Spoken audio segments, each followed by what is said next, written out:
Hello friends, welcome back to my channel. Happy Holi সবাইকে। Thumbnail দেখে নিশ্চয়ই তোমরা বুঝতেই পারছো আজকের ভিডিওটা কি নিয়ে। তো সবাই জানো হয়তো এনসিডিতে আমাদের কি কি ইকুইপমেন্ট লাগে। প্রত্যেকের এসডব্লিউসিতে একটা নির্দিষ্ট এনসিডি ট্রে থাকা খুব দরকার। তো সেগুলো আমাদেরকে একটা ট্রেতে প্রিপেয়ার করে রাখতে হবে, সেটাই হচ্ছে এনসিডি ট্রে। তো নিজে নিজে সেন্টারে এটা অবশ্যই মেনটেন করা খুব দরকার। তো আমি আমার এসডব্লিউসিতে কিভাবে এনসিডি ট্রে প্রিপেয়ার করেছি সেটাই তোমাদের সঙ্গে শেয়ার করব। আশা করি ভিডিওটি তোমাদের জন্য হেল্পফুল হবে। তো চলো শুরু করা যাক। তো ফার্স্টেই আমাদেরকে একটা ট্রে নিয়ে নিতে হবে। আমি এখানে একটা প্লাস্টিকের ট্রে নিয়ে নিয়েছি, তোমরা চাইলে স্টেনলেস স্টিলের যে ট্রেগুলো হয় সেগুলোও নিতে পারো। আর একটা পেপারে এনসিডি ট্রে লিখে এটাকে মার্কিং করা হয়েছে। এরপর একে একে এনসিডি স্ক্রিনিংয়ের জন্য যে ইকুইপমেন্টগুলো আমাদেরকে রাখতে হবে সেগুলো আমরা রাখবো। তো ফার্স্টেই আমরা নিয়ে নিলাম manual BP apparatus for measuring blood pressure. তোমরা চাইলে এখানে ডিজিটাল বিপি মেশিনও ইউজ করতে পারো। তারপরে আমরা নিয়ে নেব স্টেথোস্কোপ। যেহেতু ম্যানুয়াল বিপি মেশিন নিয়েছি তাই স্টেথোস্কোপটা মাস্ট। তারপরে একটা আমরা ট্রে নিয়ে নেব। এখানে আমার কাছে আলাদা ট্রে ছিল না তাই কিডনি ডিসটা ইউজ করেছি। তোমরা এখানে আলাদা একটা কিডনি ডিস ইউজ করতে পারো, যেগুলো আমাদের ওয়েস্ট মেটেরিয়াল হবে সেগুলো কালেক্ট করার জন্য। আর আলাদা একটা ট্রে করে তার মধ্যে এই আইসক্রিমের স্টিকগুলো, যেগুলোকে আমরা টাং ডিপ্রেশার হিসাবে ইউজ করব। এখানে দেখো ডেন্টাল প্রোব মিরর আছে, কিছু কটন আছে, আর গজপিসটা আমি এমনি রেখেছি যদি ফার্স্ট এড হিসাবে কারোর প্রয়োজন হয় সেজন্য। তারপর সিবিজি চেকিংয়ের জন্য আমাদেরকে একটা ল্যান্ডসেট নিয়ে নিতে হবে, এটাও গভর্নমেন্ট সাপ্লাই।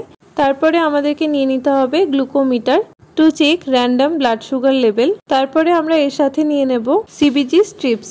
আর এই একটা কোটোর মধ্যে 50টা স্ট্রিপস থাকে। আর ব্লাড সুগার চেকের জন্য যে কটনটা লাগবে সেটা আমরা আগেই নিয়ে নিয়েছি। তারপর এখানে একটা নিয়ে নিলাম মেজারিং টেপ। আর এখানে নিয়ে নিয়েছি একটা অ্যালকোহল সোয়াব। তোমাদের কাছে যদি অ্যালকোহল সোয়াবের সাপ্লাই থাকে তাহলে এখানে রাখতে পারো, আদারওয়াইজ কটন ইউজ করলেও হবে। আর রিসেন্টলি এই স্ট্যাম্পটা আমাদেরকে সাপ্লাই দিয়েছে। এনসিডি স্ক্রিনিংয়ের পর সাসপেক্টেড কেসের যে আমরা টেলিকনসালটেশন করি এবং তার যে প্রেসক্রিপশন জেনারেট হয় সেগুলোতে আমাদেরকে এই স্ট্যাম্পটা ইউজ করতে হবে। তো এই স্ট্যাম্পটা যদি তোমাদের ব্লক থেকে সাপ্লাই দিয়ে থাকে তাহলে তোমরা রাখতে পারো, আদারওয়াইজ রাখার দরকার নেই। আমাদের এটা দিয়েছে তাই আমি এটা এনসিডি ট্রের মধ্যেই রাখলাম। এরপর আমরা একটা স্টেরাইল গ্লাভস নিয়ে নেব টু প্রিভেন্ট ক্রস ইনফেকশন। তোমরা চাইলে এখানে ক্লিন গ্লাভসও ইউজ করতে পারো। তারপর অবশ্যই আমাদেরকে একটা টর্চ এই ট্রেটার মধ্যে রাখতে হবে, কারণ এটা আমাদের ওরাল ক্যান্সার স্ক্রিনিংয়ের জন্য লাগবে, এছাড়াও ভিআইএ প্রসিডিওরের জন্য লাগবে যাদের স্পটলাইট নেই। এরপর আমাদেরকে নিয়ে নিতে হবে এনসিডি ডায়েরি, কারণ এনসিডি স্ক্রিনিংয়ের পর যাদেরকে আমরা সাসপেক্ট করব তাদেরকে এই এনসিডি ডায়েরির মাধ্যমে আমাদেরকে হায়ার ফেসিলিটিতে রেফার করতে হবে। এছাড়া নিয়ে নেব বিপি পাসপোর্ট। এরপর আমি এই ট্রেতে একটা নিয়ার ভিশন টেস্টের বুক রেখেছি। আমার কাছে এটা অ্যাভেলেবেল ছিল তাই আমি এটাকে অ্যাড করেছি। তোমরা চাইলে এটাকে স্কিপও করতে পারো যদি তোমাদের কাছে অ্যাভেলেবেল না থাকে। এবার আমাদের এনসিডি স্ক্রিনিংয়ের জন্য tray preparation complete. Breast cancer স্ক্রিনিংয়ের জন্য আমাদের আলাদা করে কোনো ট্রে প্রিপারেশনের দরকার নেই, কারণ যেহেতু ওখানে কোনো ইনস্ট্রুমেন্টের ইউজ হয় না। আর ভিআই প্রসিডিওরের জন্য আলাদা ট্রে প্রিপারেশন হয়। তোমরা যদি সেটার ভিডিও চাও তাহলে অবশ্যই কমেন্ট বক্সে জানিও।